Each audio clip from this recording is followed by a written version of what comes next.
कमलाकान्ता त्रैलोक्यं मङ्गलं कुरु। मातः समस्तजगतां मधुकैटभारेः वक्षो विहारिणि मनोहर दिव्यमूर्ते।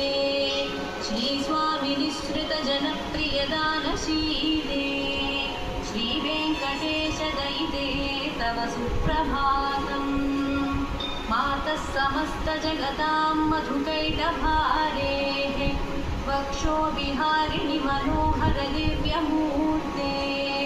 श्रीस्वामिनिःसृतजनप्रियदानशीले श्रीवेङ्कटेशदयिते तव सुप्रभातम्। तव सुप्रभातमरविन्दलोचने भवतु प्रसन्नमुखचन्द्रमण्डले। विधिशङ्करेन्द्रवनिताभिरक्षिते वृषशैलनाथदयिते दयानिधे।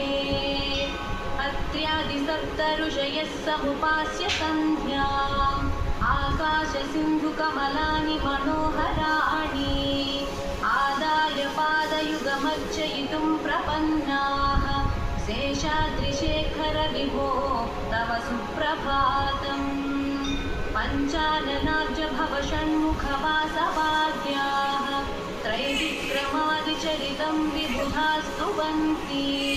भाषापतिः पठति वासरशुद्धिमारात् शेषाद्रिशेखर विभो